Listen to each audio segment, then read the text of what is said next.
Good morning. It's very nice of all of you to come on a Sunday morning to listen to this panel discussion. As you can see, we are without one panelist, but we are told that he'll join us around 9:40, and I hope that doesn't lead to an interruption of proceedings or the talk that is being given at the moment. The subject, to say that the subject is important is an understatement.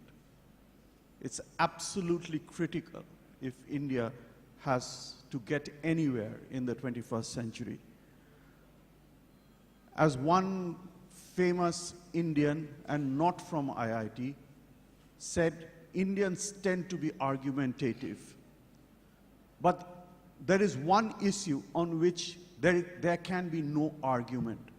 And that issue is this, that excellence in the field of education in India has disappeared.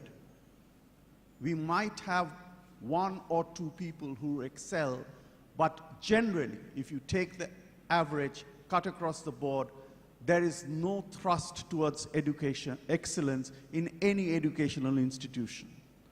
It's sad, unpleasant, but true and beyond dispute. The second problem, equally important, is this phrase our Prime Minister has coined called inclusive growth. It's a very thorny subject because how do you marry economic development, economic growth to welfare? How do you get the benefits of a liberalized economy down to a grassroots level? And unless that happens, India is going to be always a developing country with the permanent promise of potential rather than of fulfillment. I think these are two very critical areas that will come up for discussion, particularly the point about education, which is the focus of this morning's panel. And may I please request Mr. Partha Ghosh to begin proceedings by speaking for around 15 minutes. Well, panelists can speak from the lectern or from wherever they're sitting. It's up to them.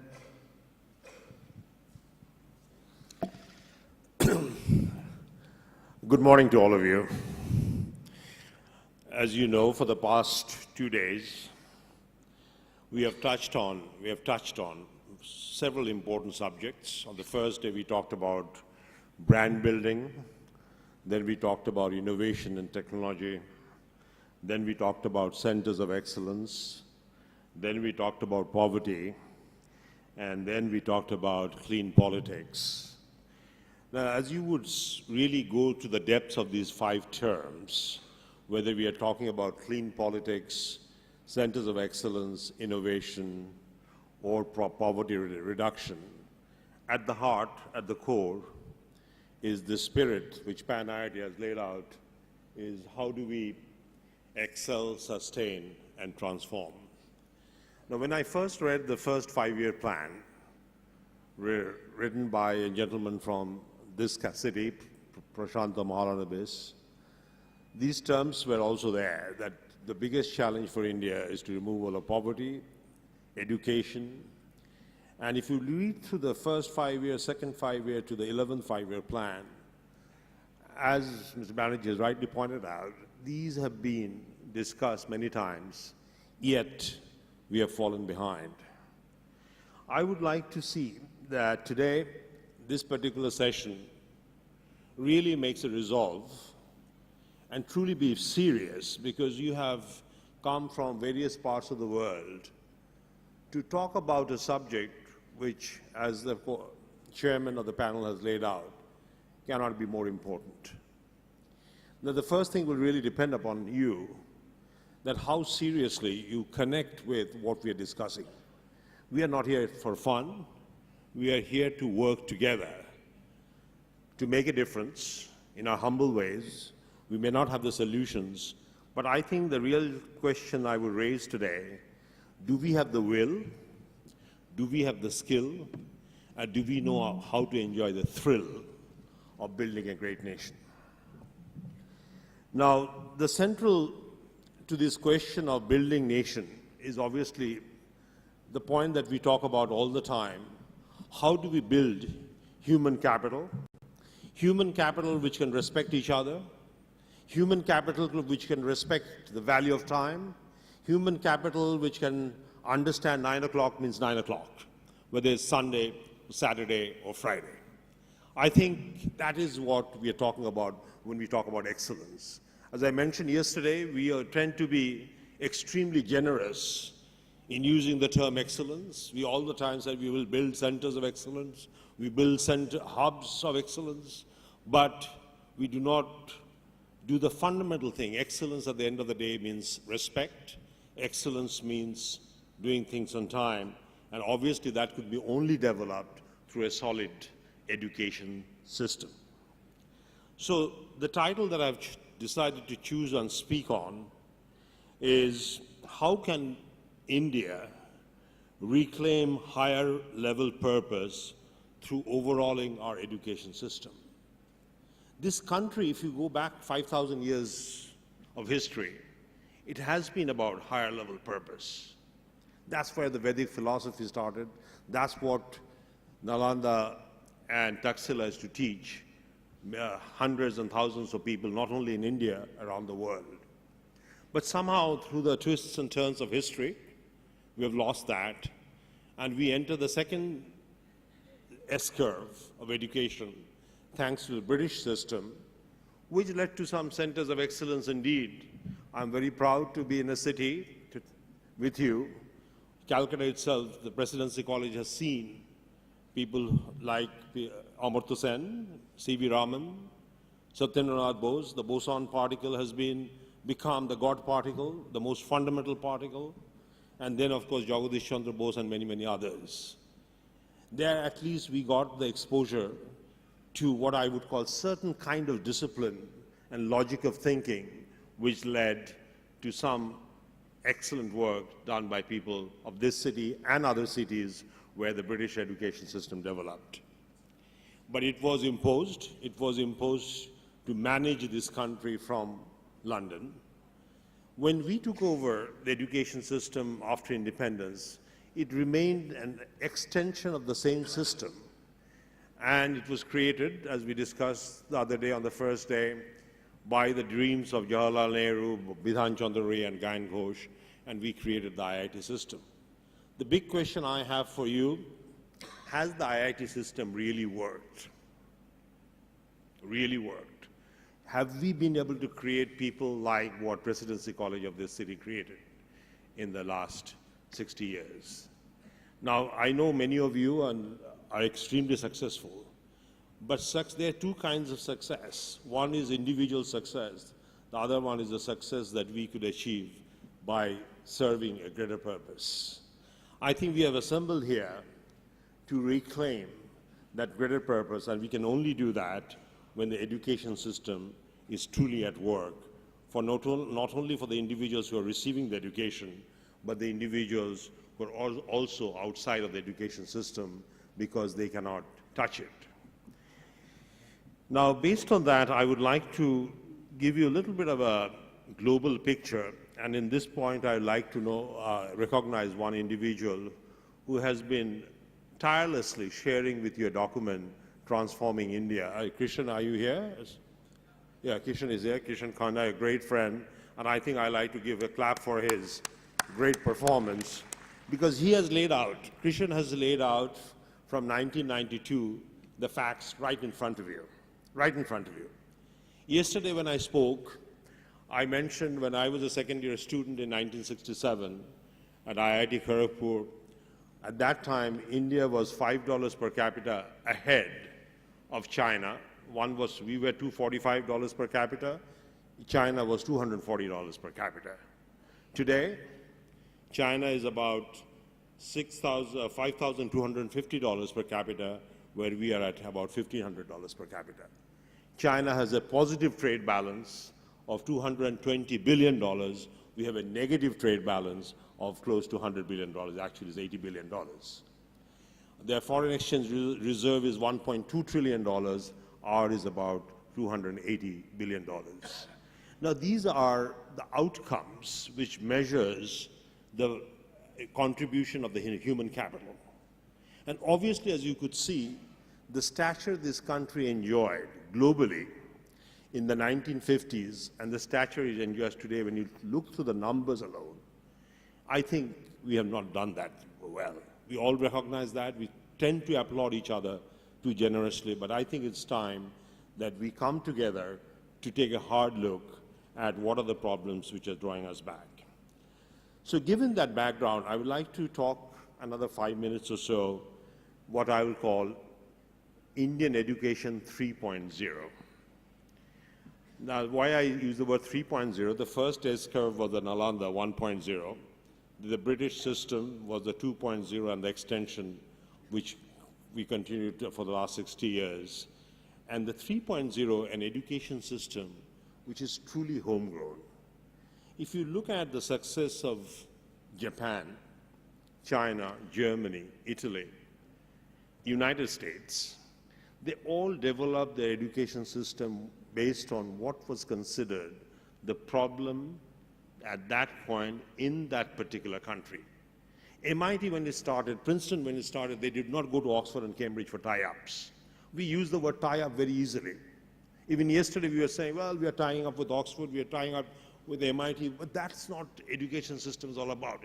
Education is understanding the problem at the grassroots of the country, at the pyramid of the country, and then say how we can solve the problem, and then design the education system to deliver on that. We have not done that. We say, okay, let's go to MIT, let's go to Oxford. Of course, we should be open to ideas, but we should not expect an external university should be able to help a country to solve the grassroots problem, because the grassroots problems of India are very unique. It's a very old country. We have a lot of diversity. We have got different kinds of challenges, and the education system has to be inside out as opposed to outside in. So if I have one dimension, which I would call the direction from where the education system evolved, I would say it has to be both inside out, which is from within outside, and also outside in, because we have adopted that approach also. We cannot discard it. And there's a value of also learning from outside in a world which is becoming globalized. So that's one dimension. The second dimension is what I would call the global dimension versus the local dimension. You know, we have globalized our top 10% extremely well. In fact, top 10% of India feels more comfortable to move around in the global scene than moving around in their own villages and towns, because it's very difficult. The problems are very hard. So I think we have to develop a system which Bunker Roy, I don't know how many of you are familiar with Bunker Roy. He has got this barefoot university. I don't know how many of you are familiar. He is a person who gave a lot of talks in TED, and that's the kind of approach we have to take. An innovative approach where we are reaching out to the base of the pyramid. Now, I don't consider myself educated if I cannot honor a time that I've committed to you.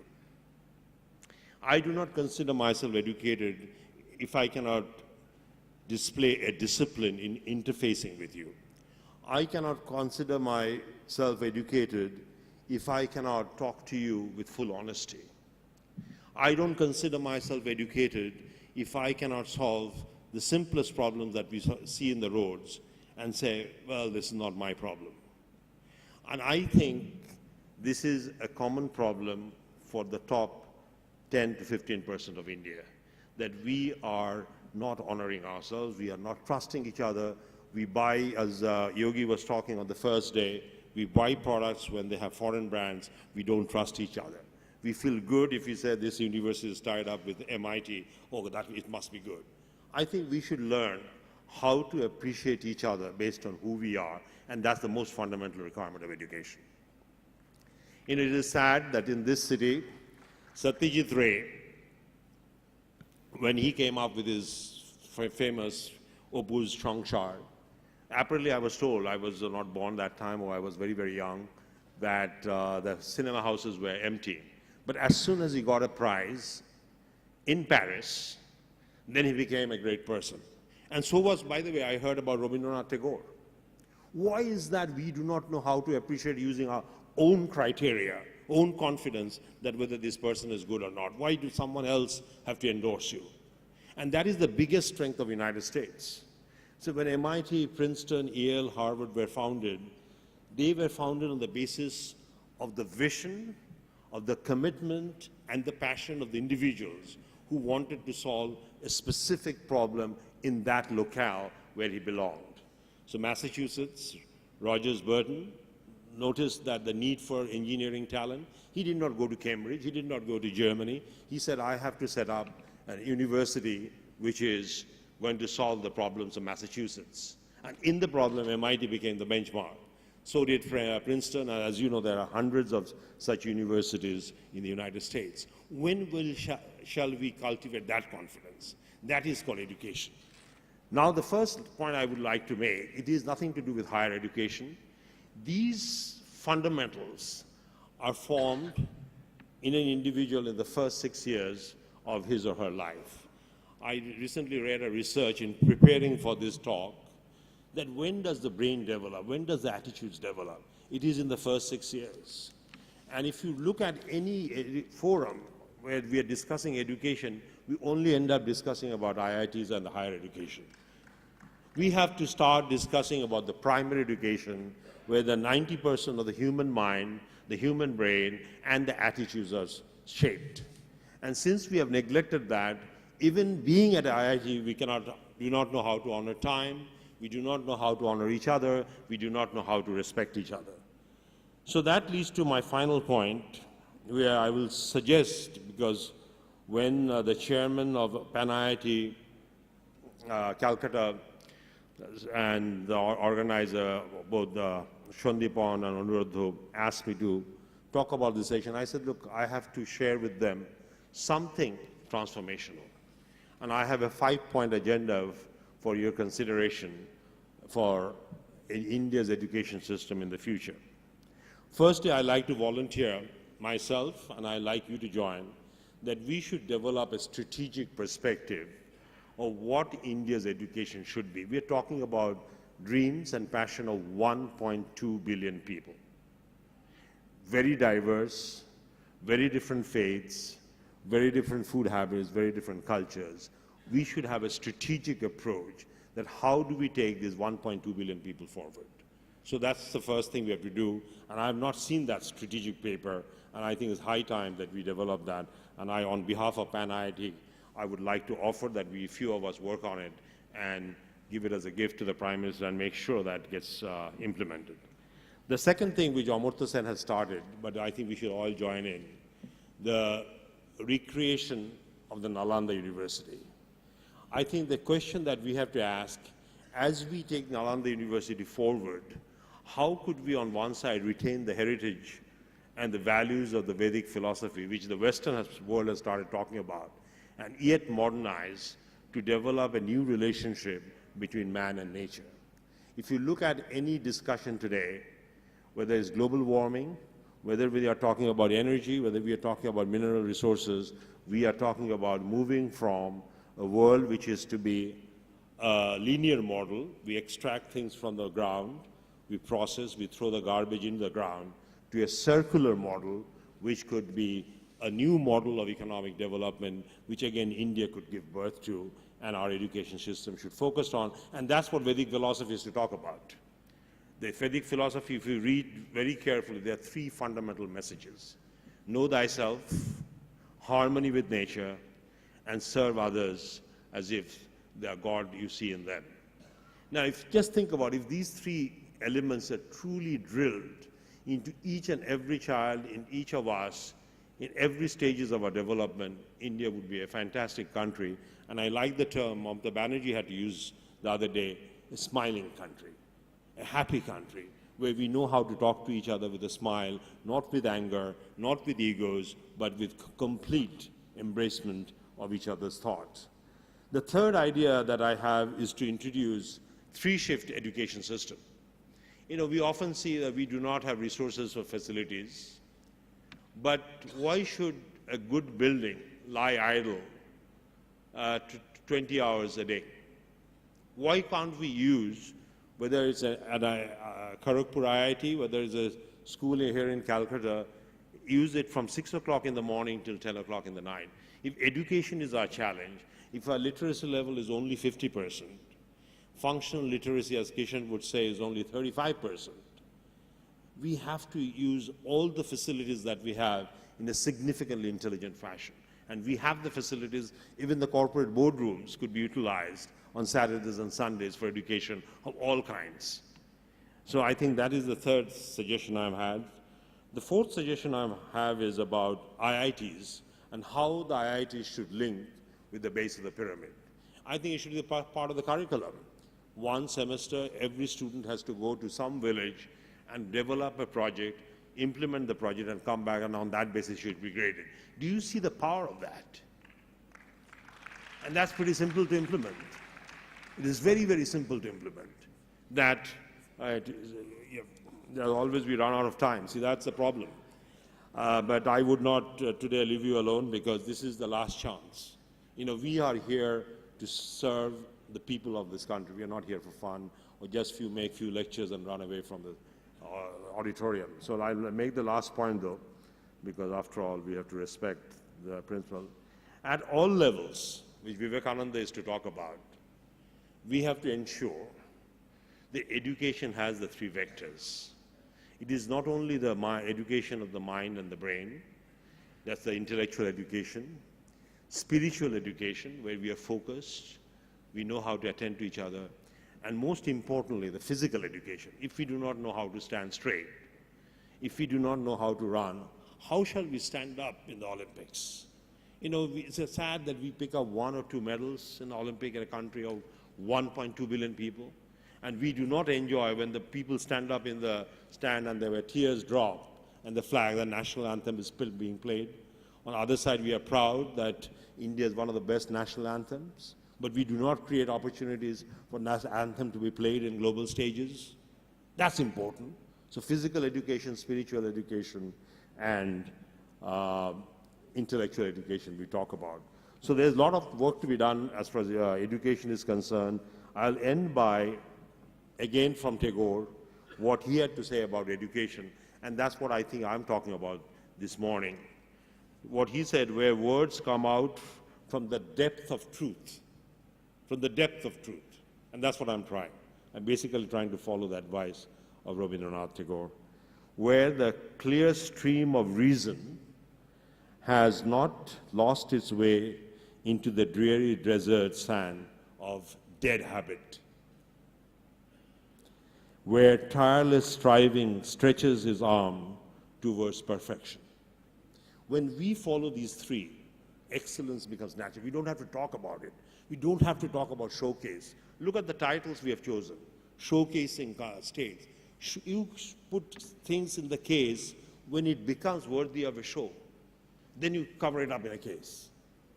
We have to make ourselves worthy of shows, and that could only happen when we take true interest in human capital, and that is my model of education 3.0. Thank you very much indeed.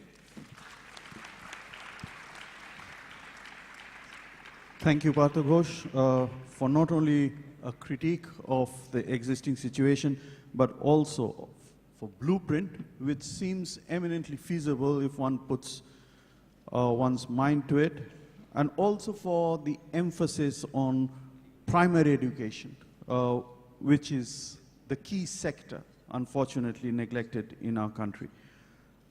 May I now please request the Honorable Chief Minister of Assam, Mr. Torun Gogoi, to speak to the gathering.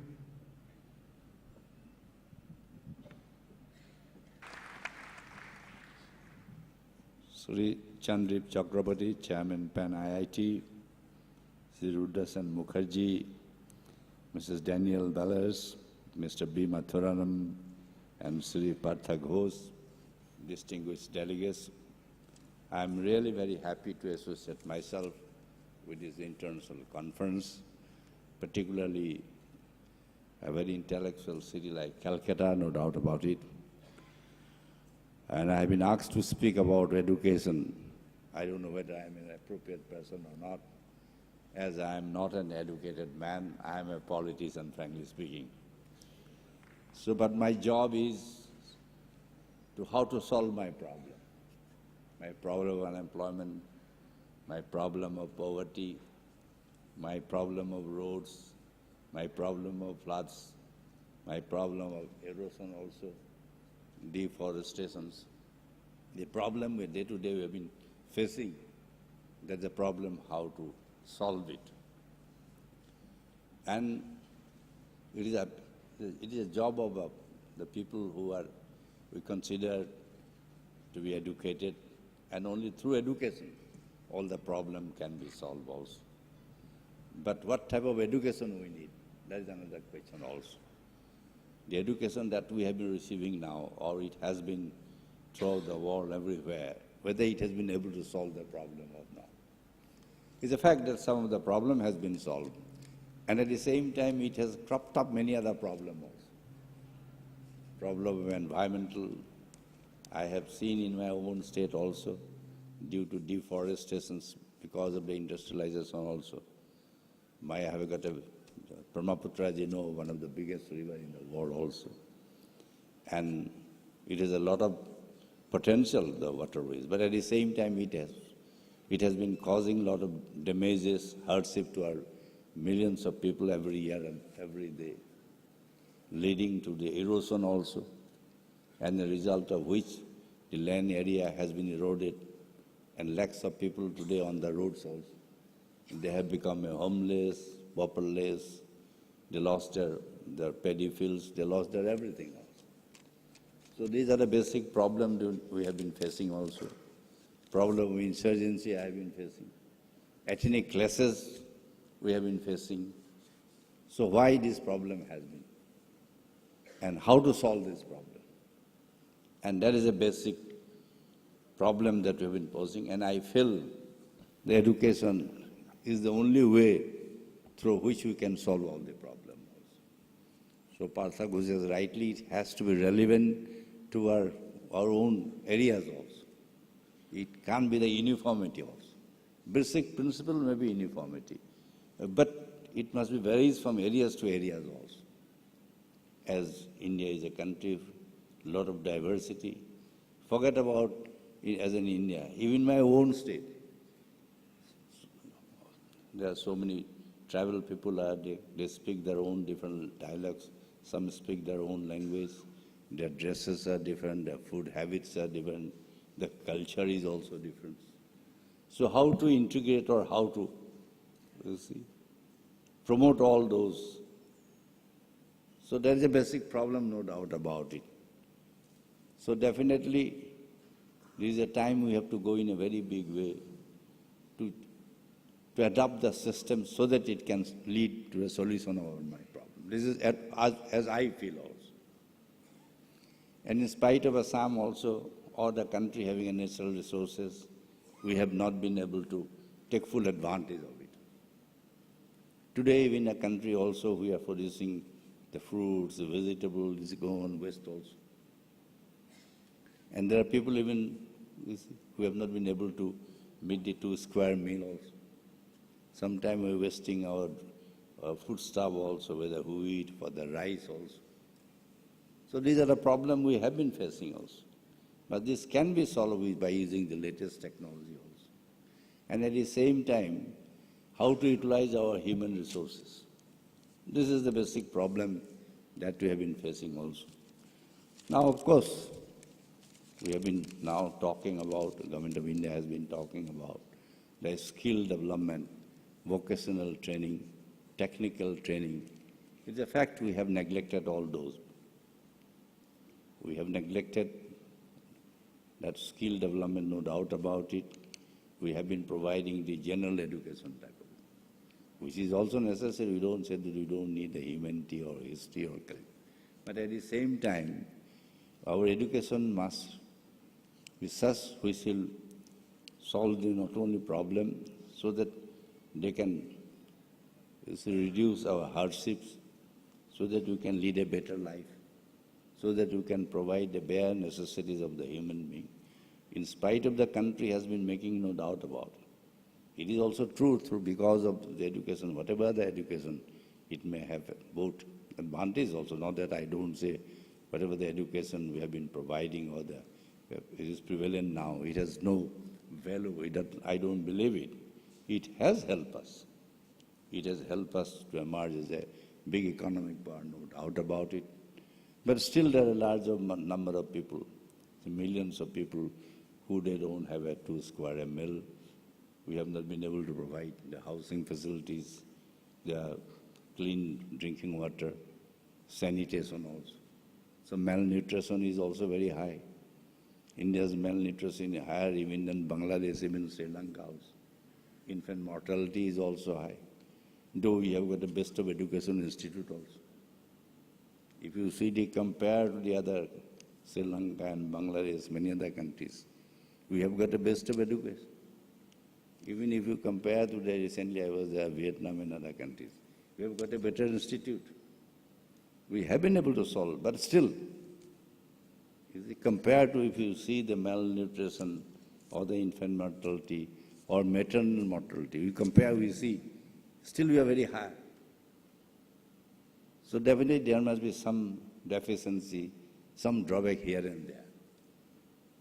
So it is you or we all have to sit together, think it is seriously, so that we can remove all this. Otherwise, there will be naturally easy. We have been talking about Naxalites, we have been talking about extreme left, Maoist. In Assam also, I have been facing so many insurgencies.